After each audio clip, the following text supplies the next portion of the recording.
Over the past 20 years, I bought 13,000 rental units across the country. Now, the way that I've been able to do this over and over and over, the primary strategy that I've used is something that we call the BRRRR strategy. BRRRR actually comes from an acronym I put into a blog post almost 20 years ago online, and it just took off because the concept, while it's existed forever, was never really widely understood until, over on the BiggerPockets podcast, we started talking about it and it ended up blowing up, and a lot of people have now used the BRRRR strategy to build their portfolio. But how do you do it today? Is it even possible here in 2024? Can you still invest in real estate using the BRRRR strategy? Can you recycle your capital, which I'll explain what that means in a minute, and still make it work today? The short answer is yes. The longer answer is you have to be much more careful and you have to avoid the 4 big BRRRR dangers. So in this video, I'm gonna walk you through what those 4 dangers are to the BRRRR strategy in 2024, as well as some solutions on how you can overcome them. At the end of the day,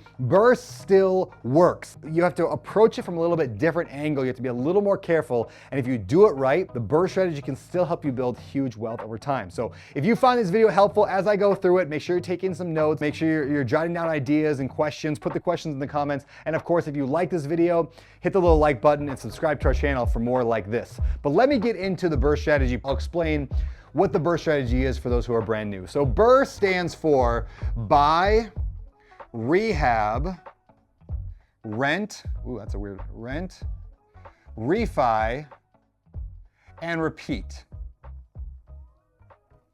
Now, typically in a BRRRR, we'll just use single family house as an example, though you could do any type of real estate with the BRRRR strategy. Let's say you buy a single family house. Now, you want to buy a fixer-upper, something that needs a lot of work. Normal loans don't work for that. You can't just go to Bank of America or Wells Fargo and get a fixer-upper loan. They're not really that common. So instead, you're going to use what's called a short-term loan.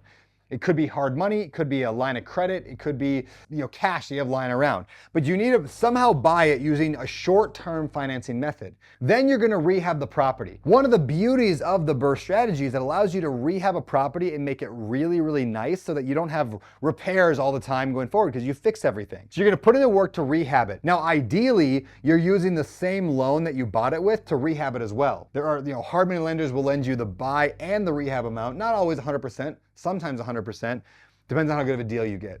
Now, once it's all fixed up, you can rent it out. What I love about this is you can rent it out for top dollar. You can get a high amount of rent for it because it's a beautiful fixed up property that you put a lot of work into.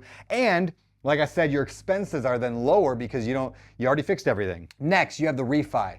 You see, we use short-term money to buy it, so now you're gonna refinance it. You need to go to a bank, now a real bank, like a full-on 30-year mortgage bank, and you're gonna get a loan on it, which pays off whatever the short-term money is that you use. So for easy math, I don't have a lot of room to write here, but for easy math, let's say you buy a property for $200,000. You put $100,000 of work into it. How much do we have into it? $300,000. But it's not worth $300,000. It's worth a lot more if you did your math right when you bought it. Let's say it's worth $400,000 now. So you added value by doing the rehab. It's now worth $400,000. If you go to a traditional bank and say, I've got a property worth $400,000, I'm looking for a $300,000 loan, ideally they give it to you. So now the $400,000 loan pays off these loans, and now you're sitting with a property with 25% equity because it's, $300,000 loan, $400,000 value. So you got 25% equity and you have no money into the deal. That's how a BRRRR deal works in theory. Now, again, it works in theory, but not always practice because people make one of these 4 fundamental mistakes. So let's go through them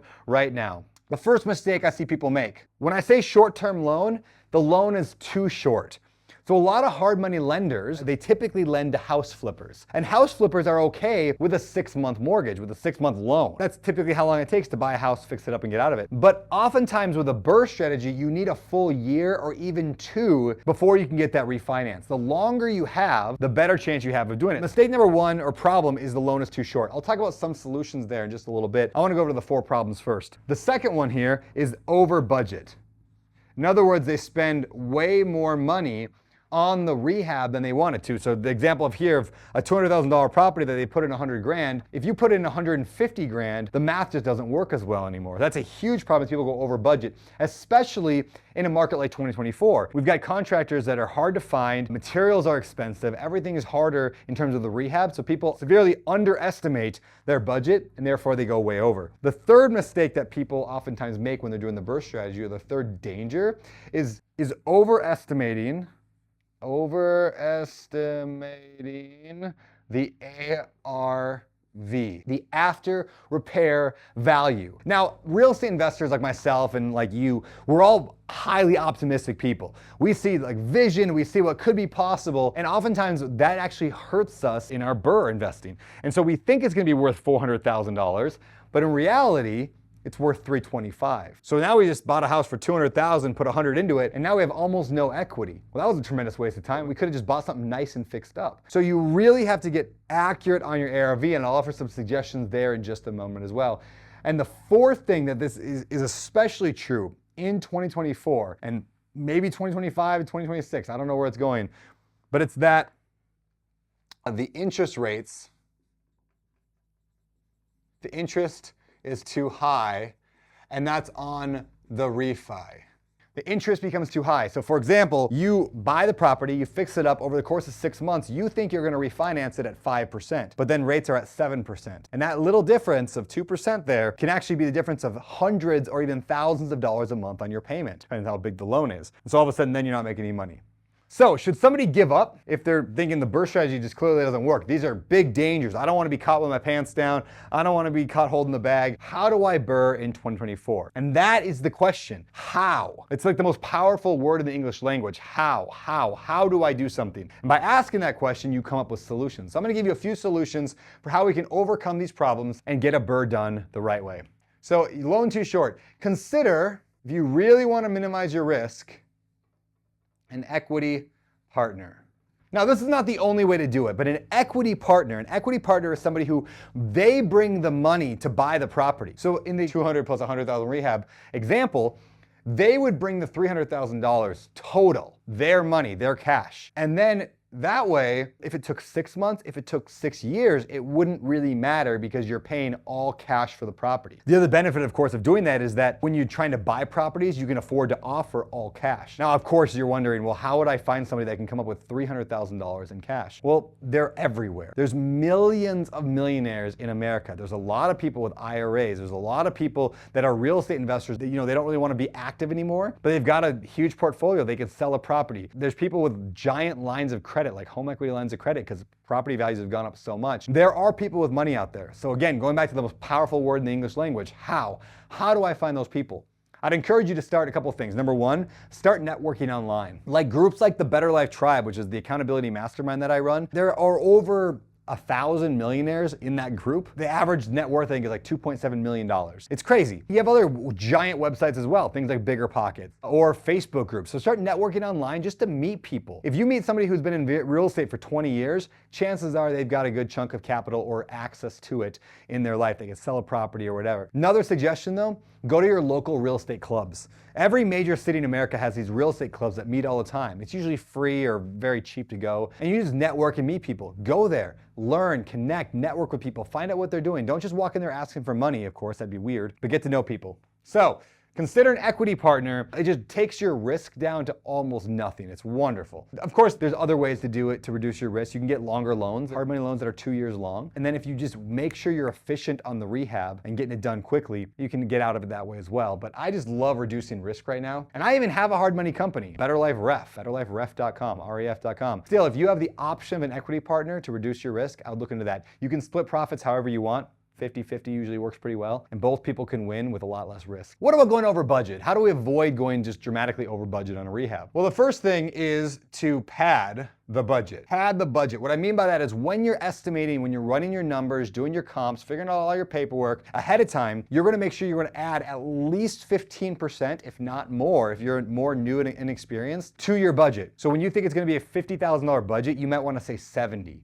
Or 75 or 80. You got to be real sure on that. And the second thing is the more detailed your scope of work is, the more detailed your scope of work is, the better bids and estimates you can get from contractors. If you're just going into a property like, well, I think it'll be about $5,000 to paint this thing. Okay, maybe, but it could be 7, could be 3, could be 12 or 22. You don't really know. But if you said, hey, I have 750 square feet, 10-foot ceilings that needs to be painted with just one color plus flat trim that will need to be a different color, now a contractor can get you a much more accurate price pricing. So one of my favorite tips for that is to walk through your property with a phone, like recording, and just talk out loud as you walk through. So we got this room, you know, it's about 10-foot ceilings, you know, this, you know, whatever, blah, blah, blah here. There's a lot of windows. In other words, I have now video proof of every single thing that property has, so we can really dive in to make a detailed scope of work. And then the third point I'll make on here, and I don't have it written here, is you have to manage your rehab. No one's gonna do it for you. You can't outsource that. You have to manage your rehab. Now, you might have a project manager that can help you, but ultimately, no one's gonna care about your rehab like you. No contractor's gonna care about the timeline. That's usually often what kills budgets is actually timeline. So you've got to manage your rehab project like you're an expert. Like hold weekly meetings to keep people on track, to have change orders when things need to be done. Make it like official. This is not a hobby, this is your business. Treat it like that. Read a book on project management of construction projects. You'll learn a ton. So you've got to do the work to manage your budget, because no contractor is going to manage your budget for you. Number 3, overestimating, and that's a weird overestimating the ARV. What's it worth in the end? The solution here is you really want to use what I call the best case, base case, and worst case analysis. The best, base, and worst. So when you analyze a deal, I like to analyze it several different ways, but specifically the ARV, what I think it's gonna be worth, it's not an exact science. Can we all agree to that? Like what a property is actually worth is not an exact science. And so best case would be, what do I think this will sell for? And usually best case for an investor is what do I think? What's my initial gut say that this is gonna sell for? In reality, because we're optimistic, that's probably the best case. And then we go, what is base case? Meaning what is actually pretty likely, like, yeah, this will sell at that, you know, if I had to. I mean, I really hope we can get the best case, but it'll probably sell here. And then what's worst case? It guaranteed, there's no doubt in my mind, if we listed it at that price, it would sell with multiple offers day one. What is that price? So then how do we use this analysis? You run all your numbers on worst case as a break even. Worst case break even, base case makes good money, and best case you knock it out of the park. What most investors do is they analyze it so that way best case is great, base case is break even, and worst case they lose money. Like looking at the property, what do I think it's gonna sell for? Figure out your worst case scenario and make that your break even amount. All right, final problem to talk about, interest rates too high on the refinance. Now the beauty of what we talked about earlier with the solution here of bringing in an equity partner, that solves a lot of problems, right? When you can bring in an equity partner,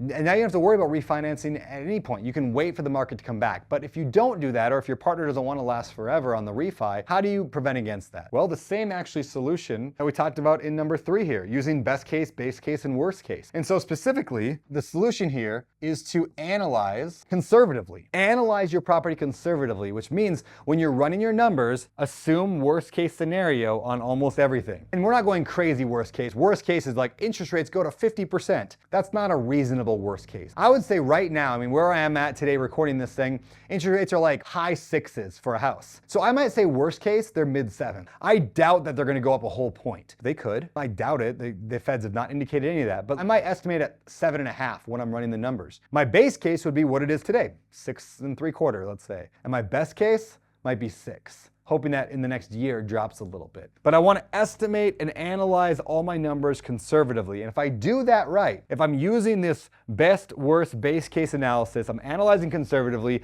I'm managing my rehab budget correctly, if I want to reduce my risk, I bring in an equity partner, I'm going to be able to BRRRR deals over and over and over. And the beauty of the BRRRR strategy is when you use that money to buy it, you recycle it, you get it back over and over and over. And that's it, guys. That's the BRRRR dangers. If you want to BRRRR real estate, do it. Just do it safely, do it conservatively, estimate your numbers carefully, and then take action. BRRRR can be one of the greatest ways to build wealth rapidly and securely in real estate. Just avoid the dangers and you're gonna be fine. Follow me for more and hit the little like button if you like this video.